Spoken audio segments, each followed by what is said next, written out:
जय हिंद दोस्तों।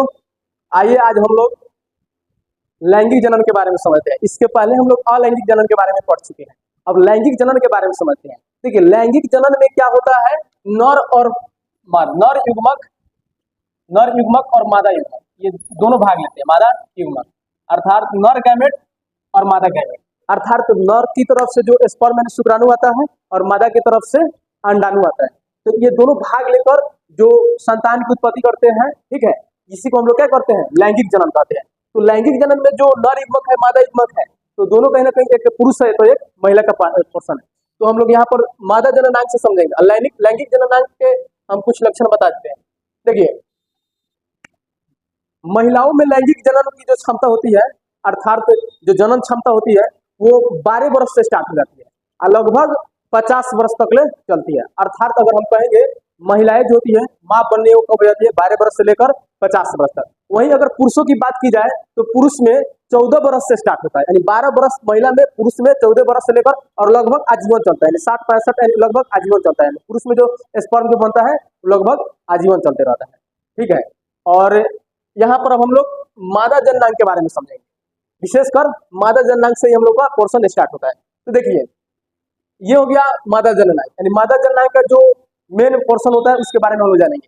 देखिए, ये आप देख रहे हैं मादा जननांग में आने हुआ। देखिए, मादा जननांग क्या होता है, वह पर्सन जो जनन के लिए जो हिस्सा, जो अंग जनन के लिए भाग लेता है उसे हम क्या कहते हैं, जननांग कहते हैं। तो मादा में भाग ले रहा है तो मादा जननांग, और पुरुष में लेगा तो पुरुष जननांग, ठीक है। तो इसको हम लोग यूट्रस बोलते हैं, गर्भाशय बोलते हैं। गर्भ का ही खेल है, समझिए सब कुछ मादा जननांग में। तो अभी हम लोग समझते हैं, ये आप जो देख रहे हैं ओवरी इसको बोलते हैं। क्या बोलते हैं इसको, ओवरी। इसको ओवरी मतलब अंडाशय बोलते हैं हिंदी में। ये हो गया आपका यूट्रस। ये क्या हो गया, यूटेरस। यूटेरस मतलब हो जाता, क्या हो जाएगा, गर्भाशय। क्या हो जाएगा, गर्भाशय यहाँ पर हो जाएगा। देखिए, मादा में 2 यूट्रस मतलब ओवरी होता है, इधर और इधर दोनों को ओवरी होता है, गर्भाशय होता है। अर्थात कहने का मतलब है इधर भी अंडा बनता है और इधर भी अंडा बनता है। ओवरी का काम क्या है, अंडा बनाना है। ओवरी का काम क्या है, अंडा बनाना है, समझिए। देखिए, अब समझते हैं, ये जो अंडाशय है, अंडाशय में अंडा बनता है। क्या बनता है, अंडा बनता है। और जब ये अंडा बनता है तो क्या होता है, यहाँ से मेच्योर होता है। देखिए, अगर बात किया जाए तो यहाँ से मेच्योर होगा और मेच्योर होकर कहाँ आता है अंडा, यहाँ पर आता है फैलोपियन ट्यूब। इसको हम लोग फैलोपियन ट्यूब बोलते हैं। क्या बोलते हैं, एफटी, फैलोपियन ट्यूब, ठीक है। फैलोपियन ट्यूब बोलते हैं यहाँ पर। इसको हम लोग हिंदी में अंडवाहिनी भी बोलते हैं। क्या बोलते हैं, अंडवाहिनी। अंडा का क्रिया है, यहाँ तक ले लाया अंडवाहिनी। तो यहाँ पर अंडा जब आता है मेच्योर होकर, और यहाँ से इधर से पुरुष का स्पर्म, इसको वाजाइना बोलते हैं। क्या बोलते हैं, वाजाइना। और हिंदी में इसको योनि भी बोला जाता है। हिंदी में क्या बोला जाता है, योनि में। तो इधर से जब पुरुष का स्पर्म आता है तो समझिए कि इधर भी जाएगा, इधर भी जाएगा। तो इधर तो अभी अंडा, देखिए महिलाओं में अंडा बनने की एक प्रक्रिया है।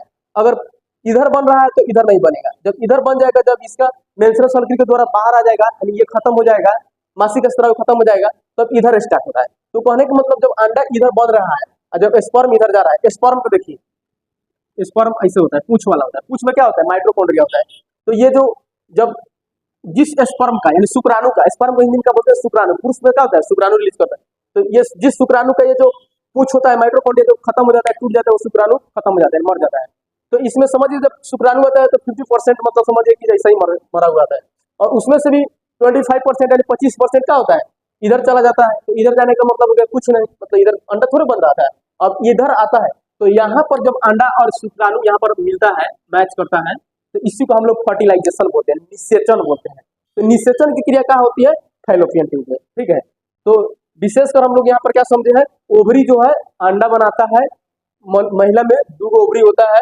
जब इधर बनता है तो इधर नहीं बनता है, जब इधर बन के रिलीज हो जाता है तो फिर क्या होता है, इधर अपना बनना स्टार्ट होता है। तो ये हर एक मतलब एक चक्र चलता है 28 दिन पर। 28 दिन पर क्या होता है, मासिक स्राव मतलब होता है। उसके बाद फिर इधर से स्टार्ट हो जाता है। तो समझिए दूसरा और तीसरा सप्ताह ऐसा होता है कि यहाँ से अंडा मेच्योर होकर बाहर आता है, और दूसरा तीसरा सप्ताह में आपका समझिए कि अगर नहीं मिला तो क्या हो जाता है, खत्म हो जाता है, और एमसी के थ्रू यानी मासिक स्राव के थ्रू बाहर जाता है। एक स्पेशल वीडियो में बना दूंगा मासिक स्राव के लेकर, उसमें कैसे मतलब प्योर पूरा मतलब A to Z बात बतला दूंगा। अभी हम लोग समझने जा रहे हैं मादा जनन। तो यहाँ पर अंडाशय आप लोग समझ गए, अंडाशय का काम क्या है, अंडा बनाना। अब अंडाशय में कुछ हार्मोन रिलीज करते हैं, जो मुख्य रूप से महिलाओं में 3 हार्मोन है, एस्ट्रोजन, प्रोजेस्टेरोन, रिलैक्सिन। अब एस्ट्रोजन का काम क्या है, देखिए एस्ट्रोजन जो काम करता है, जैसे एस्ट्रोजन जो शब्द जो है कहीं ना कहीं क्या करता है, अंडों से उत्सर्जित होता है। जैसे हम क्या बोले हैं कि मासिक स्राव जिससे मतलब यहाँ से होता है। तो मासिक स्त्राव यानी का संतुलन एस्ट्रोजन करता है। मासिक स्त्राव में भी बहुत सारा प्रॉब्लम हो सकता है। तो समझिए कि जो महिलाओं में जो मासिक स्त्राव का काल होता है, ठीक है, मैट्रिक में अभी आप लोगों का समय देगा 3 से 5 दिन, वही थोड़ा सा आगे बढ़िए कॉम्पिटिशन में जाएगा तो 3 से 7 दिन भी देखा जाता है। तो इसको समझिए 3 से 5 दिन, 3 से 7 दिन भी हो सकता है। तो विशेषकर अभी मैट्रिक में 3 से 5 दिन दिया जाता है, जबकि 3 से 7 दिन हम लोग कॉम्पिटिशन में पढ़ते हैं, वहां पर जानते हैं। अब देखिए, तो अंडाशय यहाँ पर मतलब क्या करता है, एस्ट्रोजन क्या करता है, जो मासिक स्त्राव को संतुलन करता है, यानी मासिक एमसी जो होता है उसको संतुलन करता है। और प्रोजेस्टेरोन, प्रोजेस्टेरोन का काम क्या है, ये प्रोजेस्टेरोन जो यहाँ पर जैसे यूट्रस है, अब देखिए यहाँ पर जब फर्टिलाइजेशन हो गया, निषेचन हो गया, तब क्या होगा, जब अंडाणु और शुक्राणु मिल गया, निषेचन हो गया, तो यहाँ पर आके गर्भ मतलब ठहरेगा, यानी यहाँ पर आके फिक्स हो जाएगा। तो यहाँ पर ये प्रोजेस्टेरोन क्या करता है, गर्भ को मतलब रक्षा करता है। अब देखिए गर्भ को रक्षा करता है, उसके बाद मतलब जो लड़की है उसका मतलब क्या होता है, स्तन में जो होता है, स्तन में भी उभार लाता है कौन, प्रोजेस्टेरोन हार्मोन मतलब उभार लाता है। अब आते हैं रिलैक्सिन हार्मोन। तो रिलैक्सिन हार्मोन का काम क्या है, रिलैक्सिन हार्मोन जब यहाँ पर देखिए थोड़ा सा जब गर्भाशय की बात आती है यहाँ पर समझिए, मान लीजिए गर्भाशय, इसमें समझ लीजिए कि एक बच्चा है, तो ये बच्चा है, तो जो बच्चा है, ठीक है, तो बच्चा का जो सबसे पहले क्या बनता है, हार्ट बनता है, दिल, यानी क्या बनता है, दिल, दिल धड़कना स्टार्ट करता है। और जब दिल धड़कता है तो समझिए क्या होता है, जो लक्षण आता है समझिए क्या आ जाता है, उल्टी, महिलाओं में क्या होता है, उल्टी स्टार्ट हो जाता है। तो हम लोग बधाई देते हैं कि बधाई हो, बहुत खुशी की बात है, दादा दादी को भी बधाई दे, बधाई हो, दादा बन गए, आप दादी बन गए। तो क्या होता है, तो सबसे पहले दिल बनता है, दिल जब धड़कता है तो उल्टी आना स्टार्ट हो जाता है। अब यहाँ पे देखिए, तो बच्चा में दिल बनता है, अब बच्चा का प्लासेंटा, प्लासेंटा मतलब गर्भ, गर्भनाल होता है, क्या होता है, गर्भनाल, इसी माध्यम से क्या होता है, बच्चा के अंदर खाना पहुंचता है, प्लासेंटा के माध्यम से भोजन जो है माँ से बच्चा के अंदर पहुंचता है। अब देखिए रिलैक्सिन हार्मोन का हम लोग कार्य समझते हैं, जब यही बच्चा जब बड़ा हो जाता है, जब तक ले छोटा है, समझ लीजिए जब तक ले गर्भ में है 9 महीना तक ले, और इस जो गर्भ का जो समय हम बता देते हैं, यानी 9 मंथ हम लोग कहते हैं, ठीक है, 9 मंथ, जिसको हम लोग अगर दिन में जोड़ेंगे तो 280 दिन तक ले जोड़ सकते हैं, ठीक है, 9 दिन का 27, 270 दिन से 280 दिन, यानी इस ये जो लगभग 280 दिन ले लिया जाता है, कारण कि 21 का भी महीना होता है, इसलिए टारगेट 280 पर चल जाता है। 270 से मतलब 280 दिन होता है, लेकिन नॉर्मल हम लोग 280 दिन ले लेते हैं। अब देखिए, तो होता क्या है कि जब बच्चा मतलब पेट में रहता है माँ के, तब तक उसको हम लोग शिशु बोलते हैं, नहीं बोलते हैं, क्या बोलते हैं, भ्रूण बोलते हैं, क्या बोलते हैं, भ्रूण, इम्ब्राय। और जब यही बच्चा जब माँ के पेट से बाहर आ जाता है तो क्या बोलते हैं, उसको शिशु बोलना स्टार्ट कर देते हैं।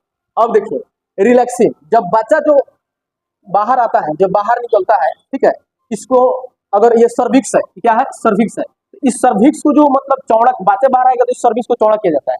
तो ये जो रिलैक्स मतलब प्रदान करता है, चौड़ा करने में क्या करता है, रिलैक्सिन हार्मोन रिलीज होता है, और यहाँ से क्या करता है, इसको मतलब रिलैक्स करता है, आराम देता है, और इसको चौड़ा करता है ताकि बच्चा आराम से बाहर आ जाए, ठीक है।